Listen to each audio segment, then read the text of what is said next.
আমরা যারা বউ আছি তারা মানুষ না, তারা যে কি আমি নিজেও জানি না। ঘরে যদি কোনো কাজের লোক থাকে তাকে আমরা কিছু বলতে ভয় পাই, কারণ যদি সে চলে যায় তাহলে আমার কাজ কে করবে সেই ভয়ে। আবার যদি কোনো প্রাণী আমরা লালন পালন করি, তাকে যদি প্রতিদিন আঘাত করি, সে কিন্তু আমাকে দেখলে ভয় পাবে আর আমার কাছ থেকে পালানোর চেষ্টা করবে, যতই আমি তাকে বেঁধে রাখি না কেন। কিন্তু আমরা মেয়েরা সংসারে যতই ঝড় ঝাপটা আসুক না কেন, আমরা স্বামী, সংসার, সন্তান সব নিয়ে সংসারটাকে আগলিয়ে থাকি। আমি কিন্তু আমার কথা বলিনি, এখন সমাজে এই ঘটনা প্রতিনিয়ত চলতেছে। আর একটি কথা, আমরা কিন্তু মেয়েদের সমাজে ছোট করার জন্য আমরা মেয়েরাই দায়ী। আসসালামু আলাইকুম ভাই ও আপুরা, তোমরা সবাই কেমন আছো? আশা করি অনেক ভালো আছো। কথা বলতে বলতে অনেক কাজ সেরে নিয়েছি, এখন চলে আসি ভিডিওর মূল পর্বে। ঢেঁড়স আর আলু চিংড়ি মাছ দিয়ে একটি তরকারি রান্না করব। আমি কিছু ঢেঁড়স কেটে নিয়েছি, 2টি আলু কেটে নিয়েছি, দেশি গুঁড়া চিংড়ি নিয়েছি এবং পেঁয়াজ, রসুন, আদা বেটে নিয়েছি। এখন ঢেঁড়সগুলো একটি প্যানে লবণ দিয়ে, হলুদ দিয়ে হালকা ভেজে নিব। ভেজে নেওয়ার পর এখন উঠিয়ে নেব। কেটে রাখা আলুগুলো 5 মিনিটের মতো হালকা ভেজে নিব। ভেজে নেওয়ার পরে এই যে উঠিয়ে নিব।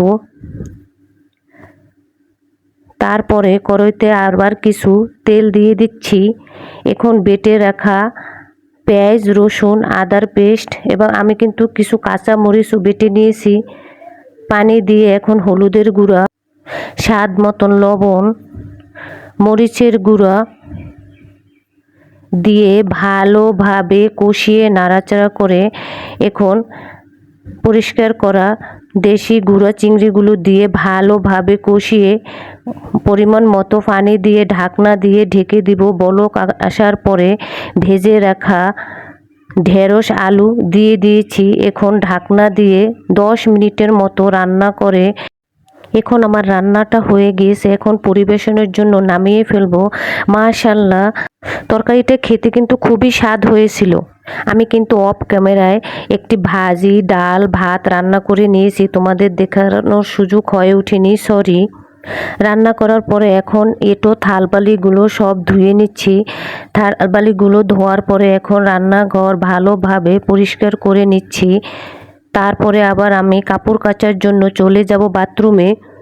ভিডিওতে তোমরা দেখেছিলে আমি 1 বালতি কাপড় ভিজিয়ে রেখেছিলাম, সেইগুলো এখন বাথরুমে গিয়ে কেচে ছাদে রৌদ্র দিয়ে আসবো। এই যে কাপড়গুলো ভালোভাবে কেচে নিচ্ছি। কাপড়গুলো কেচে ছাদে সরিয়ে দিয়ে এসেছি।